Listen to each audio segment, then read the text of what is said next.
So this video is about sidewalks and aprons.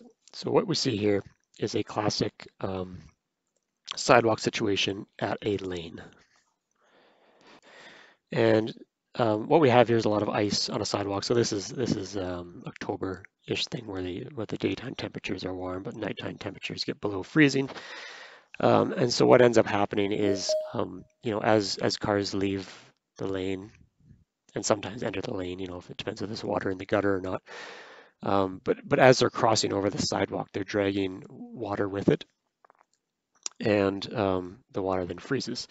Even if there's a fresh snowfall, it's kind of the same idea. So if no one's got around shoveling this walk, which it is kind of a gray area, who's responsible for these walks.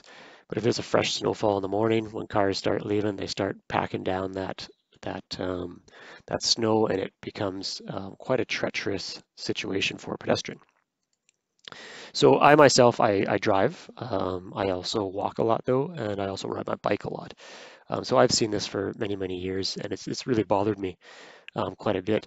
So um, what can we do about this? And so why is it so dangerous? Let's start with that one. Why is it so dangerous? So, if you look down here, usually the curb's about 150 high, and the sidewalk's about 1.5 meters wide, generally speaking.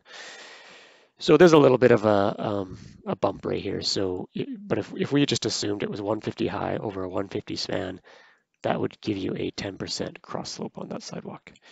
So it's probably a little bit less in this case because this little bump right here, but maybe 8 to 10%.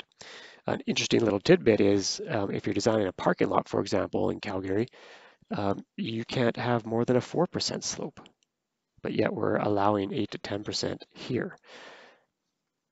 And so if you pay attention to, if there's a fresh snowfall, for example, if you pay attention to people's footprint tracks when they get to these laneways, which occur like every block basically, anywhere in the inner city where there's a lane, you kind of get the situation, but they don't walk across the walkway that way. That's not what they do. If you take a look at the tracks in the snow, they do this. That's what the pedestrians do. Kind of defeats the purpose of a sidewalk, doesn't it? So obviously in this case, the priority's been the vehicle, not the pedestrian. And I would say that's pretty much all over Calgary.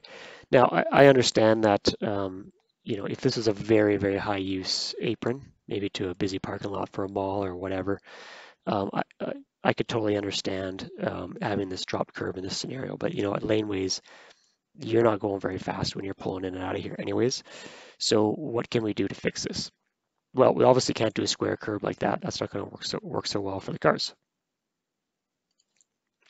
But what we could do is something like this. So this is actually brand new in the city of Calgary, and there's a bike lane right here, and there's a walkway right here, and this is an apron to someone's driveway.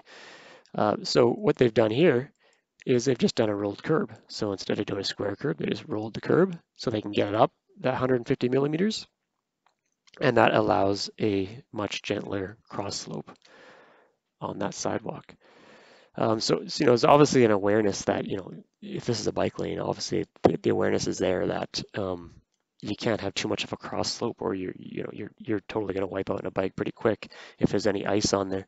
But the same goes for pedestrians. If we go back to that other picture, you can't walk on that as a cross slope. You'll very quickly fall on your hip, probably on your right side in that case of the previous picture.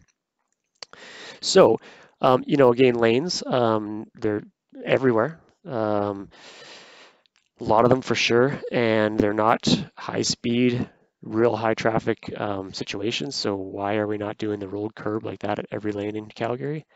I don't know. Maybe somebody out there that designs this stuff could let us know.